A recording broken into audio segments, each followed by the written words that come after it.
Could chronic pain, brain fog, or even mood swings be a sign you're dehydrated? Today we're talking to Isabel Friend, a renowned water educator who goes far beyond the standard 8 glasses a day advice. Isabel has spent 13 years studying water from scientific, spiritual, biological, and even eco-political perspectives. She reveals the hidden science behind water's impact on your health and how even mild dehydration can trigger a cascade of symptoms you might not expect. Isabel gives you 5 practical, actionable strategies to optimize your hydration. You'll learn about different types of water and their varying effects, discover simple yet effective techniques to truly quench your thirst, and gain valuable insights to unlock the true potential of water for a healthier, more radiant you. Stick around until the end and you'll hear her opinion about the popular yet controversial Kangen water system. So let's dive in. You're listening to the Born to Heal podcast, and I'm your host, Dr. Katie Deming. After 2 decades of practicing as an oncologist and caring for thousands of patients, I've seen firsthand how our healthcare system places obstacles in your path to true healing. My guests and I will bridge the worlds of Western medicine and alternative healing to help you achieve optimal health. Expect to uncover new insights, share a few laughs, and maybe even shed some tears along the way. But most of all, we'll learn how to heal from within together. So let's dive into today's episode. Dr. Zach Bush says that 100% of us are dehydrated. As someone who's spent 13 years studying water and working with some of the most brilliant water scientists in the world, what's your take on this idea that we're all dehydrated?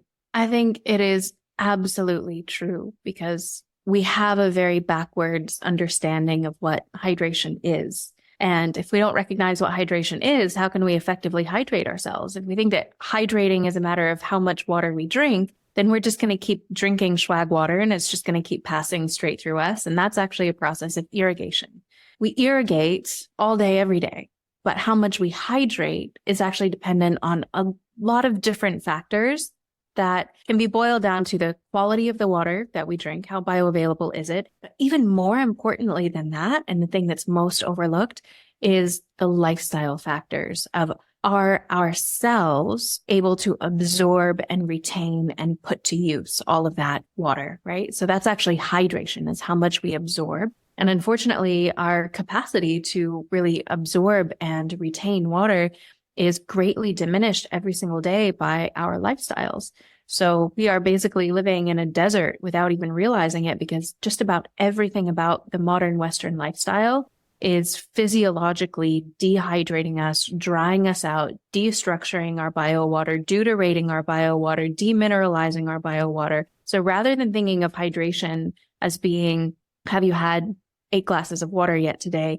It's much more helpful to think about hydration in terms of how is my intracellular fluid, right? How is my biowater? Does my biowater have everything that it needs in terms of its mineral ratios, its isotopic composition, its structural profile? And when we're looking at hydration in those terms, pretty much everyone is dehydrated. Got it. And I think that this is one of the things that I've been talking to people about is it's how we hold, it's the water that we hold. Like you're talking about the water that we're holding in our body. And I want to say cells, but I know Tom Cowan would be like, I don't even know cells exist, but basically the water, we're not going to go there today, but just the water. Yes, that is another episode for sure. But so the water that we hold in our body, can you talk about this in terms of, let's first start by talking about what are those things that are influencing the way that we hold the water in our cells that you said that are degrading I don't know, how did you describe it? The health of our water? Or I think it's not just the water that we hold. It's fundamentally, it's the water that we are. It's not just that our bodies use water. Our bodies are water. We often hear that we're 70% water, and that's roughly true volumetrically speaking.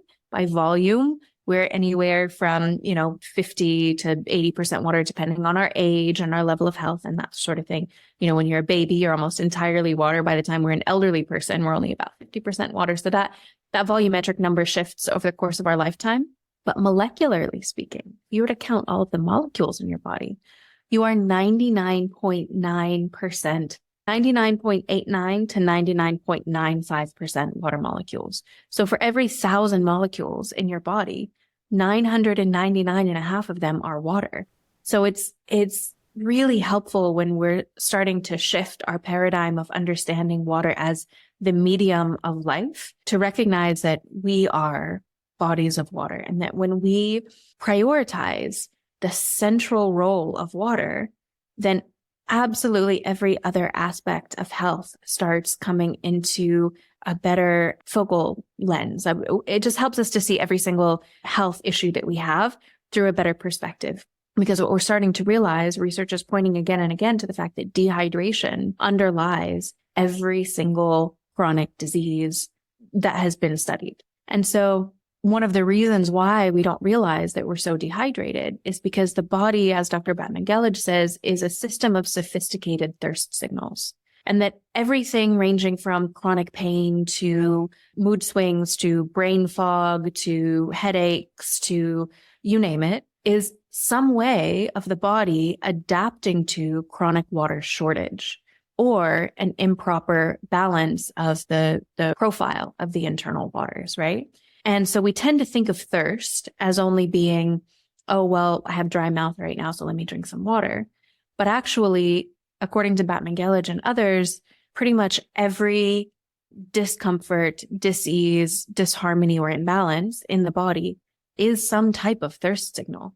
Even localized pain is chronic drought in that area of the body. It's localized dehydration when you have chronic pain in a certain area. And so when we're looking at how to properly hydrate ourselves, there are so many factors that go into it. And it's really important to lay kind of a baseline of understanding that everything that we do on a daily basis, because we are bodies of water, and water is the most sensitive substance in the universe. In fact, it's been called the sensitive chaos, right? Because it's basically nature's sensory organ. She's acutely attuned to a subtle vibratory shifts along a scale of 60 octaves. We can't even conceptualize really of how broad the 60 octaves is. And so she's constantly responding to everything in the environment: electromagnetic frequencies, light, sound, radio waves, our vibrations, our emotions, our thoughts. In fact, it's said that this is actually why, the biology of belief, Dr. Bruce Lipton's work, is accurate. This is the modus operandi. This is the locus of the biology of belief, is the fact that our biowater is so acutely sensitive to everything. So everything that we encounter on a daily basis is either hydrating us and making us more juicy and structuring our intracellular fluid and helping our biowaters to flow and to transition better in between the different hydrological cycles and watersheds of the body, or it's creating more stagnation, it's creating more destructurization, it's creating more dehydration in its various forms. So some common, easily the most common dehydrating factors that we do constantly on a daily basis is EMF exposure. So being in the presence of strong, man-made, non-native electromagnetic fields can cause your cell membranes to start to resonate at a different frequency. Now, we could get into whether or not cell membranes are what we think they are, but based on the current medical paradigm, what we've seen is that hydration, that the osmotic flow of hydrating water into a cell and the detoxifying flow of used water out of a cell, that's an electrical process. And so it's actually the voltage at the cell membrane that determines the osmotic flow of water in and out of the cell. And our bodies are basically tuning forks. So they will start to, over time, resonate with whatever the dominant frequency in our field is. And so if we're in the presence of strong man-made, non-native electromagnetic fields, then we can literally start to resonate out of tune, out of sync with the ideal electromagnetic vibrations at the cell membrane, which inhibits that osmotic flow of water.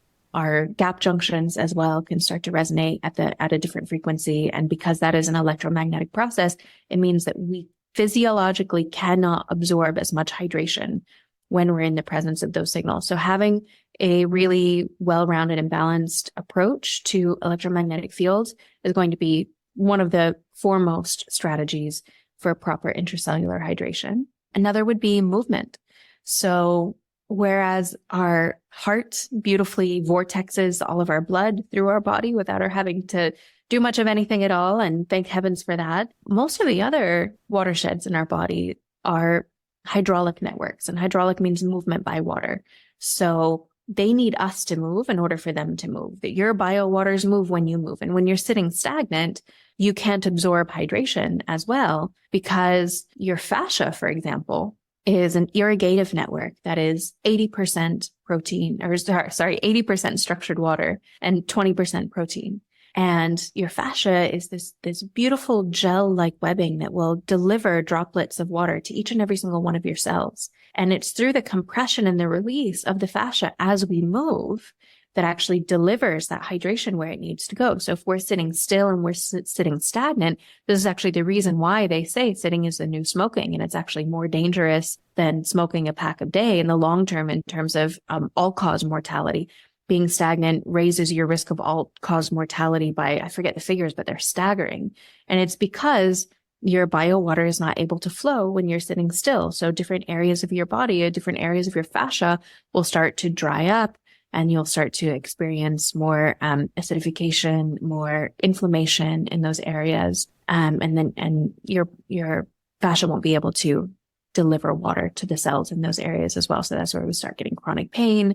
The body just starts to try to do the best it can with the limited resources that it has, right? It starts to delegate its limited water supplies away from the less essential areas and towards the essential areas that keep you alive. And then those less essential areas that don't have their proper irrigative flow, they stop functioning as well. And then we just have a whole host of different labels and diagnoses that we put onto that. Of course, your lymphatic system as well. It only moves when you move. And you have 3 times more lymph in your body than blood. And so this is one of the biggest watersheds and one of the most important watersheds in the body, because hydration is not only a matter of how much we're absorbing, it's also a matter of how well our biowater is transitioning between its different phases and functions within the hydrology of our body. And so if you're getting a lot of lymphatic fluid that's just not able to move, then all of the toxins that it is meant to be washing away like an internal shower, it just kind of stagnates there, and you're kind of sitting and stewing in your own sewage to an extent. And, I've heard of some cases where the lymphatic fluid will be so stagnant in an area that it almost starts to calcify and becomes almost as hard as bone. And so we really want to be careful to make sure that all of our biowaters are actually flowing and moving and irrigating and detoxifying in the way that they need to.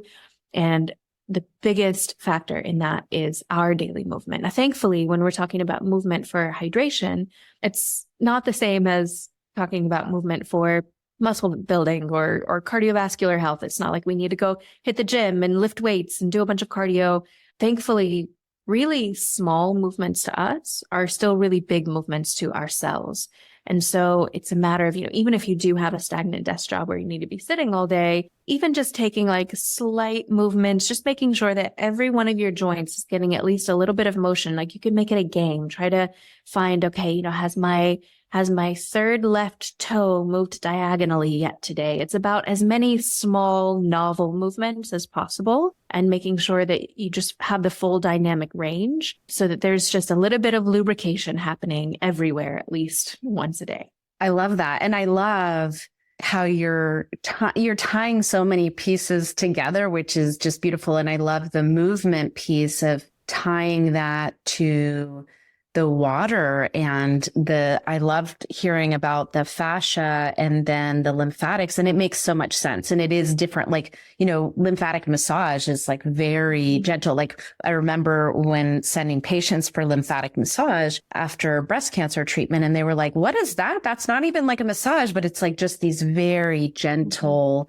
stroking can help with the movement of the lymphatic system. And so it makes sense that just gentle movements keep our waters moving in this way. And obviously our lymphatics need to move things. This is the filtration system of our body, is removing toxins. So that's Absolutely. And I think that lymphatic massage serves a lot of different purposes when it comes to hydration, not just for moving the lymph, but because it is such a gentle and nurturing experience, it can actually be amazing for the vagus nerve as well. It can help us to just gap back into our parasympathetic dominance. And as soon as we have that state of rest in the body, then we're no longer sending the stress signals through our physiology that tell our biowater to destructure. And it's easier for our biowater to actually stay crystalline and well structured when we're in a state of relaxation and ease.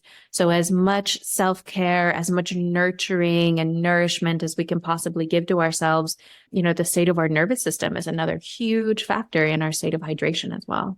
Absolutely. And also there's the laying of hands with the infrared in, that kind of massage as well, affecting the water. So I think that you have such a vast experience. I loved actually reading on your profile of your mission. Your mission is to create a comprehensive water academy. It spans the practical insights of health, hydration, and biology to empower tactics for watershed guardianship and ecological activism, to the esoteric and subtle insights of ancient indigenous water wisdom, to the heady scientific discoveries of cutting edge water research. I just think that you have such a fascinating background because you've for 13 years have just dove into water head first and submerged yourself and also surrounded yourself with some of the, world's leading water experts. But let's step back for just a minute and tell me how did you come upon this work and what was your gateway into here that really opened your eyes to realize there's something really significant about water? What if healing cancer didn't have to be so overwhelming and confusing? What if you could access a higher level of consciousness to accelerate healing? And what if you had a clear roadmap to follow, a path to lead you out of the fear and uncertainty? Hi, I'm Dr. Katie Deming. As an oncologist who's cared for thousands of patients, let me guide you safely through the fog. My 6 Pillars of Healing Cancer workshop series is now available, and it's not too late to join. Choose from a range of powerful workshops, each designed to support your healing journey, covering nutrition, emotional well-being, hydration, physical practices, the mind-body connection, and spirituality. Select only the workshops that align with you, or for a limited time, buy the entire bundle and enjoy significant savings. Don't miss this proven holistic roadmap to clarity and deep inner calm to support your healing process. Check the link in this episode's description to learn more and sign up today. Remember, you've got this.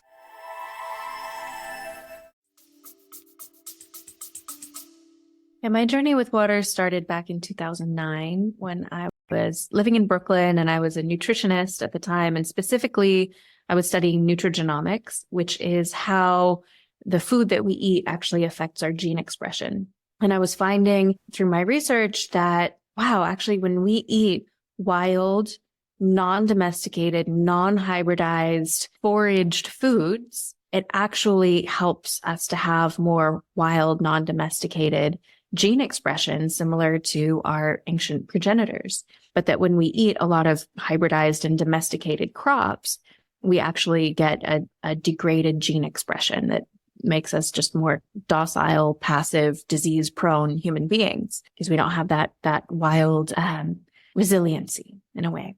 And so I was starting to wildcraft and forage all of my food, and not all of it at that point, but more and more of it. And over time, it got to be probably about 60% that I was foraging. But I started to realize, wait a second, what if I were to forage for water as well?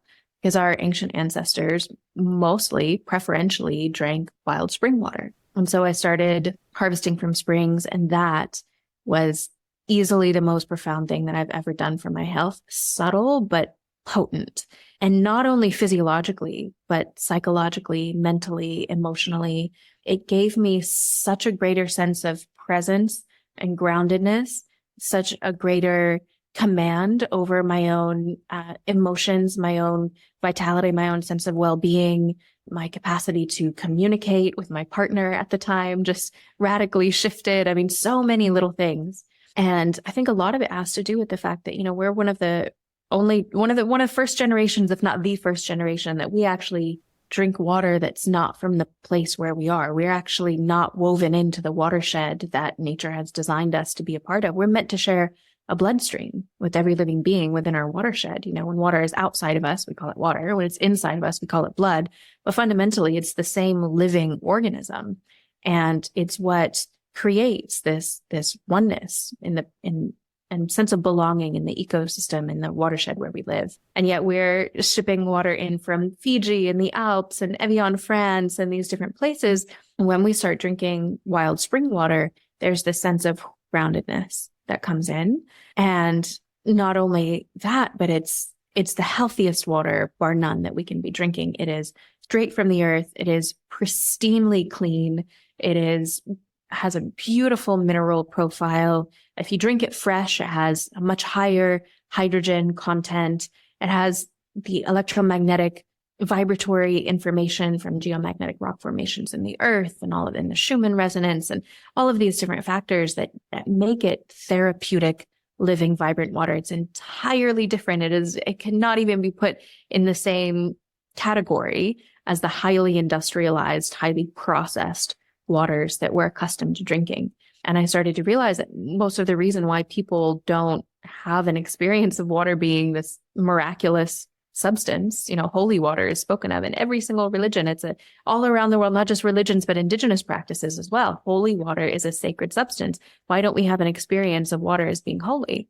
Because the water that we come into contact with has been denatured and devitalized to such an extent it hardly even resembles its wild truth. And I've spoken to so many people who have had similar experiences where they start drinking wild spring water and they realize as soon as they get that first fresh taste of that pristine living water, I can't tell you how many people I've heard say similar things along the lines of, I realized I had never actually drunk water before in my life until I had that taste.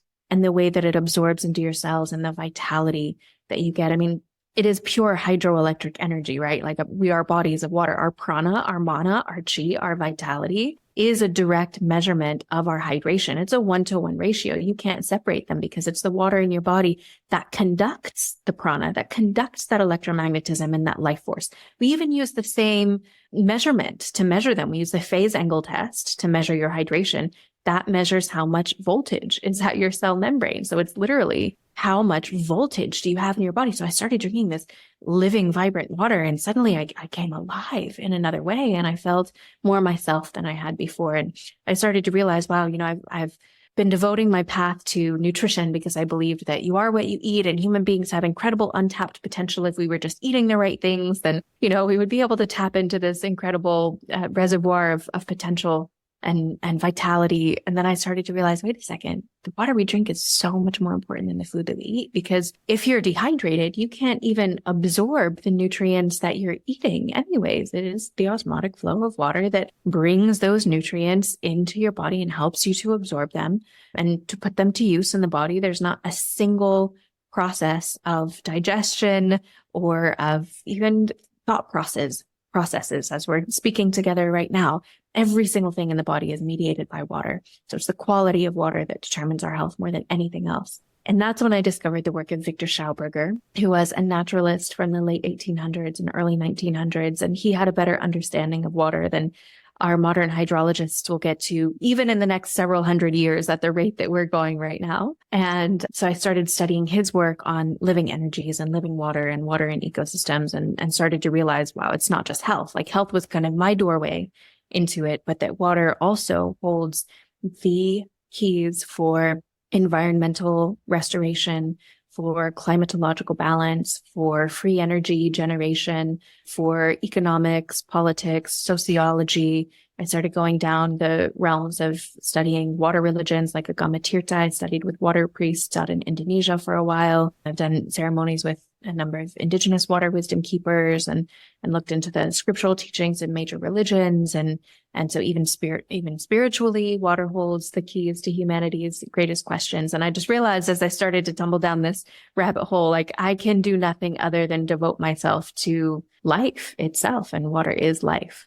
Absolutely. And I think that when we talk about the water and the charge, this brings back to, we did a prior episode with Gerald Pollack, and if people remember, is that when the water that you're holding is structured, it has a negative charge. Mm-hmm. And this negative charge is important for us as electromagnetic beings. And if you doubt that we're electromagnetic beings, as a doctor, I know that when we want to see how someone's heart is functioning, we do an EKG, right? And it's like, we are electromagnetic. EEG is when we want to look at brain activities. What is an MRI? An MRI is looking at the changes in the, charge between the cells, and EMGs are looking at the, charge in the muscle. So we are electromagnetic beings, and that charge that gives us life comes from the water when it's appropriately structured. And this is why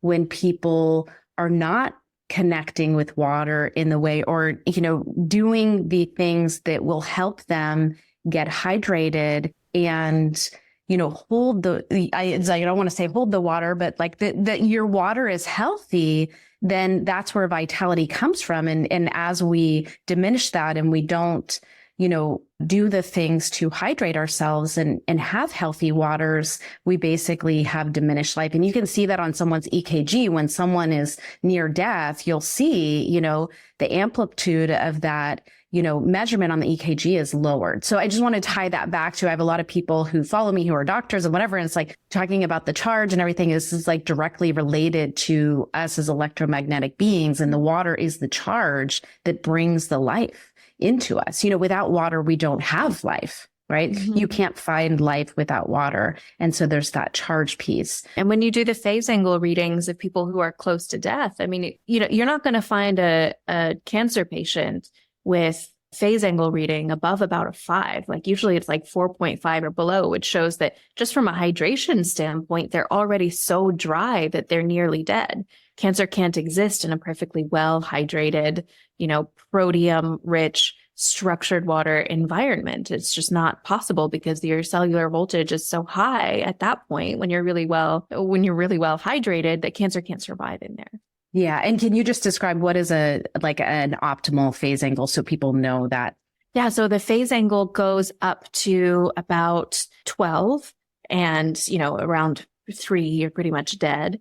And then the general, when we're born, we're probably about a 12, but then it just kind of slightly declines over time. In fact, it's been said, I think Dr. Ishihara Yumi was the one who said that aging is just a process of drying out, and Dr. Zach Bush said, if we could still stay perfectly well hydrated in the intracellular environment, aging would slow down, if not completely reverse. So age itself is just a measure of the gradual drop off of your phase angle in some ways, biological aging, at least, obviously not chronological, but I would say the general bell curve for your average population is going to be somewhere around like 6 to 8, 7 to 8, generally. Yeah, I think it's helpful just to have that range so that they are referenced, so that they understand what are we going for, what would be ideal. I know that you are a water educator. This is like what you're doing, so many things actually touching waters in all the ways, and activism, ecologically as well. But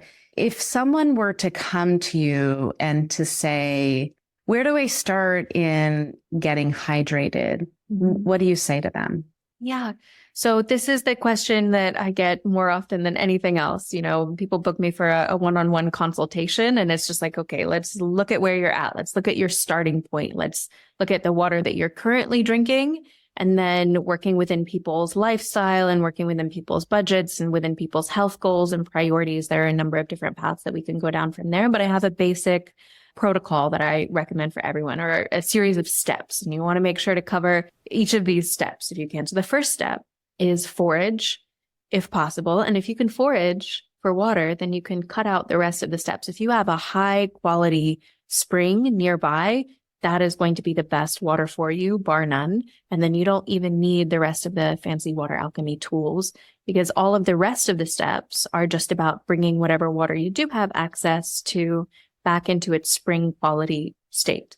So we can mimic the geological processes that happen at a spring to whatever water we have access to make sure that we're drinking spring water, even if we can't go and harvest it wild. But there's something really special about harvesting it wild. So that's my number one recommendation. And if anyone wants to take on that practice, you can go to findaspring.com to find your local springs. And if you go to waterislife.shop, you can find a number of spring water testing kits to make sure that it's high quality. You can find spring water harvesting tools like big glass gallon carboys and things like that, carrying handles and that sort of thing. And it's really worth the pilgrimage. I know a lot of times when people first hear this, they're like, what? I'm not going to go drink water from the ground. But, promise you it's cleaner than what's coming out of a New York City tap, and all of the chemicals that are in there. And yet a lot of people don't think twice about that. So nature has this beautiful filtration system that we call geology. And the water moves through many, many layers of soil and rock and clay and just perfectly filters and also matures the water along the way. So the first step is forage. We can go deeper into that if you want, if you're curious, but I want to make sure we get to all of them. So the second is if you don't have access to wild spring water, then you want to filter whatever water you do have access to. So filtration is important. And this is because water has fundamentally all of the same needs that we have. We are bodies of water. And so, most of the time people think that healthy water is just clean water. But that's like saying, oh, I'm clean. I took a shower today and therefore I'm healthy. Obviously, our health is a broad range of a number of different factors. And the same is true with water. Water also needs hygiene. That's why we need to filter the water. But her health is dependent on a broad range of factors. So filtration is only the first step. The next step is structure. So it sounds like your audience is already very well familiar with structure by now. You've had Dr. Pollock on. I'm sure you've talked about it at length. So I'm not going to belabor the topic a lot. But this is basically because just like we have a need for movement and for community, and our health really suffers if we're in isolation, really suffers if we're stagnant. The same is true of water. When she is stagnant, those structural bonds start to loosen and disintegrate from one another. And then you get these individual water molecules that are just kind of bouncing around, and their hydrogen bonds are forming and breaking apart billions of times per second. And so there's no time for them to snuggle up and communicate and exchange information with one another, which is what we call, the conductivity of structured water. And this is also kind of the biology of a cancer cell as well, is that it becomes very individualistic and very kind of out for itself. And so there's this kind of mirroring that happens, in our biology based on the water that we're drinking. In fact, Victor Schauberger called what we call bulk water now, he called carcinogenic water. So we want to make sure that the molecules are in a formation, that they have community. I think of the structural formations as being like the culture, the community within the water. And then one of the biggest ways, and there are many ways to structure your water, but one of the biggest ways that nature uses, and again, we're just mimicking nature in all of these processes, is movement, is flow, is either vortexing or flow forms or something like that. So it's filter, structure. Balance is the next step. And balance is mostly making sure that water is eating properly and breathing properly. Just like we need to eat and breathe, water also needs to eat and breathe. We partake of the earth element when we eat food that was grown in the soil, or food that ate food that was grown in the soil. And water, as the universal solvent, will dissolve minerals and electrolytes into herself to create that well-nourished mineral profile. So you want a good balanced TDS, or total dissolved solids, in there. So you can do this by adding a pinch of high quality salt. In fact, most of the ways that Dr. Batman-Gellage was actually able to cure people just using a hydration protocol was with what he called the water cure. And it was involving adding high quality salt back to water. But there are a number of different kinds of electrolytes that you can use.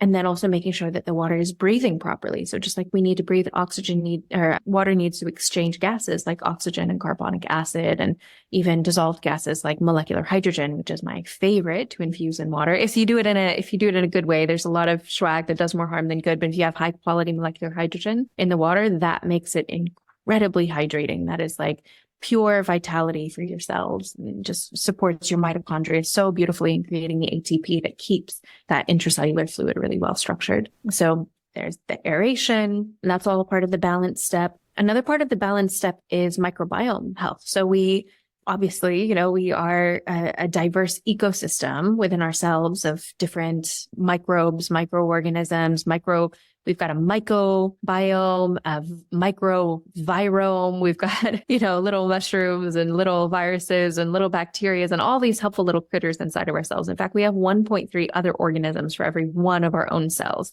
We need that diversity, and so does water.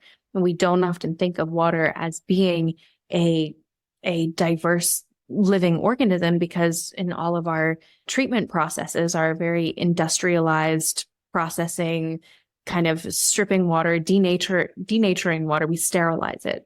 So the important thing in transporting water from one place to another is, if it's going to be stagnant, it has to be sterile, because otherwise it's going to grow, bacteria or something in it.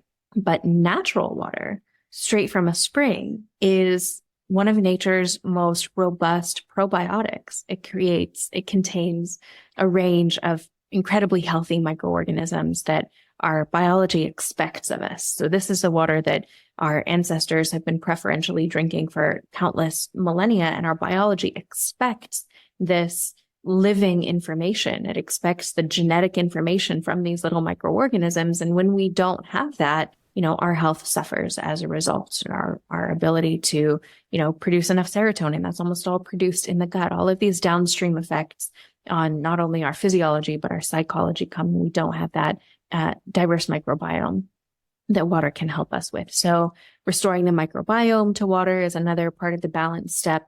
And then the last step is energize. Second to last step. The last step for the drinking water is energize. So when water is in a formation, it can store information. So we put these water molecules into a formation when we structure the water, and now we're going to give it the information. So just like we need quality environment, quality education, quality entertainment, and that gives us a good quality character, you're going to have a much different level of maturity if you're only exposed to horror movies and porn and reality TV for your life, versus if you, have good quality education and good quality communication and conversations and that sort of thing.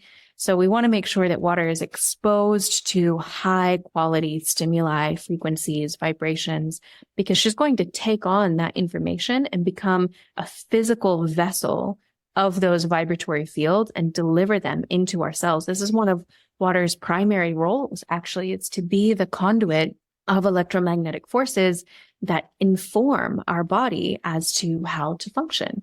For example, light frequencies. Dolph Zantiga says that all light is fundamentally is a bundle of frequencies that has to be brought in by the right water. So light itself doesn't take any effect whatsoever on biological life forms except through the phase changes of water. And this is true on a global scale if we're talking about fluctuating sea surface temperatures and cloud microphysics, or we're talking about our bodies and our own circadian rhythms, and how, we need a spectrum of light frequencies in order to function optimally at our best, because we are these quantum water batteries, and water needs to have that full spectrum. It needs to have the full palette of colors to paint with if it's going to paint the, grand magnum opus of our health within us. So there are a few ways of bringing those vibrations back to water. I really love the Analemma wand. It gives the water the full spectrum of light frequencies. You could also use something like an infopathy pad, which can program your water with very specific frequencies. You can actually replace your entire supplement cabinet just by creating at-home homeopathic remedies, by downloading vibrational fields of whatever supplement, whatever nutrient, whatever vitamin, whatever it is that your body is needing. You can download that directly into the water and then drink it in that way with no side effects. It's just a beautifully safe way to take in medicines, medicinal treatments. So there's the energizing step. And then the final step has less to do with the drinking water itself and more to do with what we started off with discussing, which is the lifestyle factors. So we already covered a little bit of that, but that's generally the basics 101 of where to start is forage if you can. And if you can't, filter, structure, balance, and energize your water, and then prime your body with lifestyle to make sure you can absorb that water. That is beautiful. And I love the simplicity of the spring water. It's like, because this is the one thing that people, as I've started talking about water, people are like, well, what do you do with your water? And, I've been doing these multiple steps, and then they're like, wow, that's number one, it's getting expensive. Number two, it's complicated. And I love that the spring water is just is actually the best water. Like, that is the best water that we could be drinking. But then I think the one thing that I hear from people is that they get so overwhelmed that then they don't do anything. Yeah. So can you speak to that? So say someone can't get spring water and they're, stuck with the filters that they have that, the carbon filters that are not really filtering things out of their water, like Brita or Pure or whatever. And they're just like, I can't afford to go buy some expensive filter and I don't have spring water. Like, what do you say to them? Because one of the things that I say is that it's important that you're drinking water. You know what I'm saying? Don't stop drinking water because you can't do these things, because then this is like, getting some water into your system. But I'm wondering kind of, what do you say to these people? Or maybe you're not hearing these things, but to me, it's like people get overwhelmed and then they almost shut down to it and they don't know where to start if they don't have the money and they don't have access to a spring. Absolutely. Well, I would say that, either you pay now or you pay later, and that it's worth saving up for. Again, it's not that your body needs water. Your body is water. You are investing in what you are made of. And it is the most effective way to avoid downstream medical bills. And so it's worth saving up for, and I recognize that a lot of the tools don't feel really accessible, but I've seen so many cases at this point of people's lives radically transforming, that if they had known in the beginning of their water journey the difference that it would make, they easily would have prioritized it much, much sooner. And that, we go chasing all of these Band-Aids, but if the root cause is dehydration, then we're going to save ourselves a lot by just addressing that first.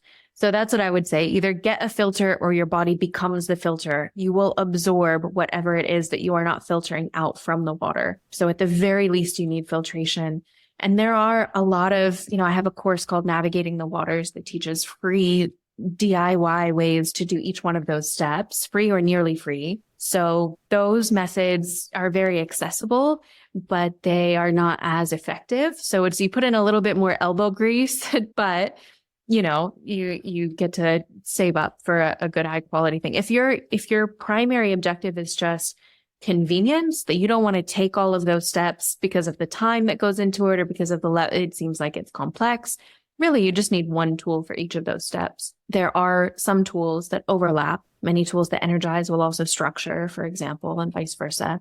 But there's only one thing on the market that actually does all of those steps for you, except the lifestyle. You have to do that yourself. That's why I created waterislife.shop. So people just have a directory that they can go to and say, okay, I need filtration or I need electrolytes, and it's all well vetted and it's stuff that, is really high quality. And so hopefully that makes it easier for people. Like if you take it on as play and as a hobby and as enjoyment, instead of like, oh, I gotta do this for my health, then it can just be this really fun exploration of like, oh, what happens if I do this to the water? Then how do I feel? And how does it taste different? And you just start noticing all of these subtleties and getting more attuned to it. And it actually just becomes a really joyous experience because you're actually cultivating a relationship. Water is the most intimate relationship we will ever have in our entire lives. We drink this and it becomes us.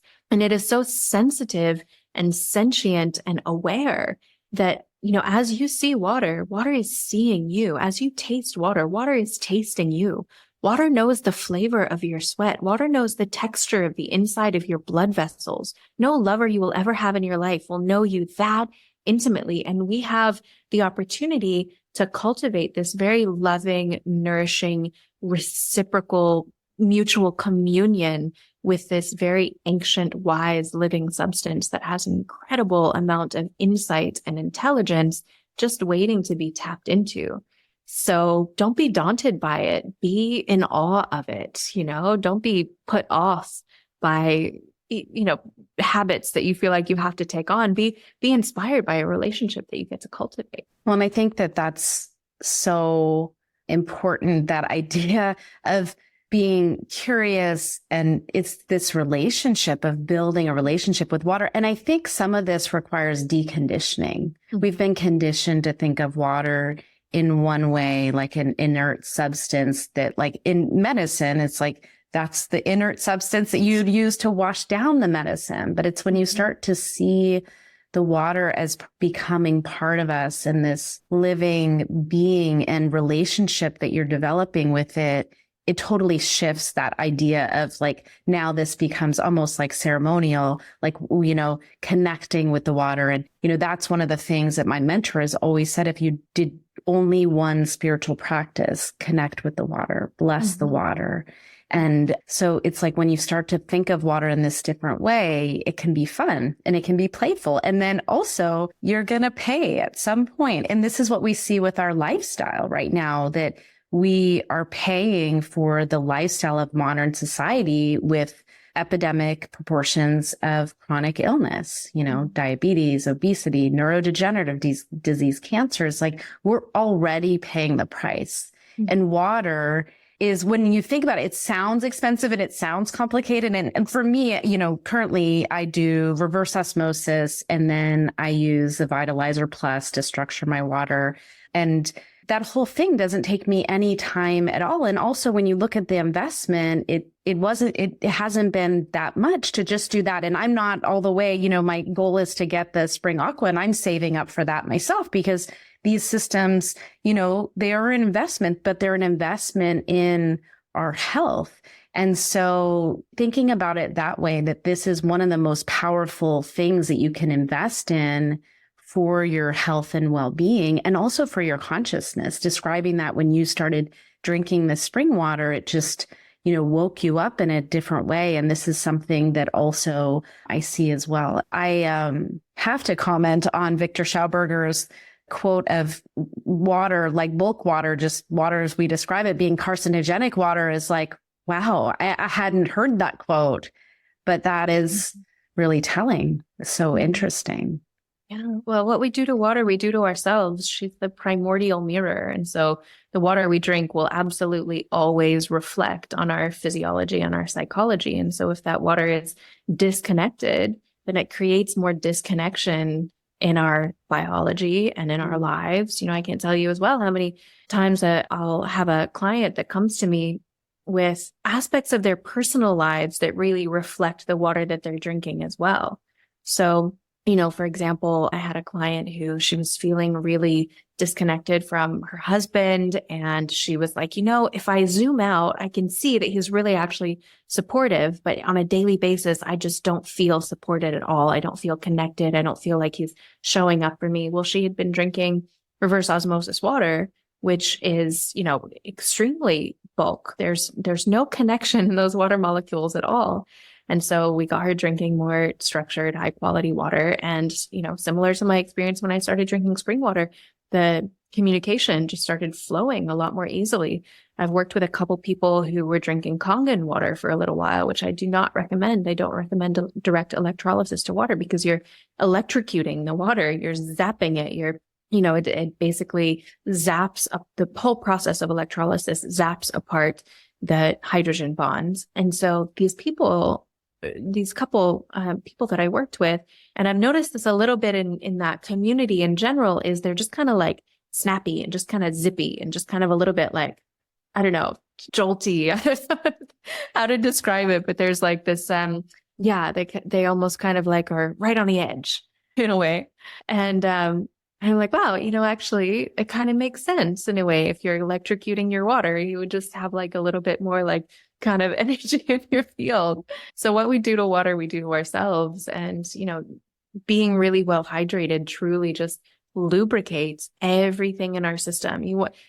We talk about how a lot of chronic disease is based on the emotional patterns that are stored in the body. Well, when you're really well hydrated, your body isn't storing those emotional patterns as well, because it's in the destructuring, the disharmony, the lack of symmetry in the molecular bonds where those memories get stored. It's in those dried out, crispy places in the fascia that the water can't get to, those stagnant, dried out areas in the fascia where a lot of those memories are stored. It's been said that the body keeps the score, but it's actually the body water that keeps the score. And when you are really well lubricated and really well hydrated, it is easier for you to be present and in tune with your emotions as they happen so that you don't have to store them for later. Your subconscious doesn't have to hang on to this for a future time when you have the bandwidth and the capacity to process it, because you have that bandwidth and capacity. You literally have more capacitance because your bio water is the capacitator of all of this electromagnetic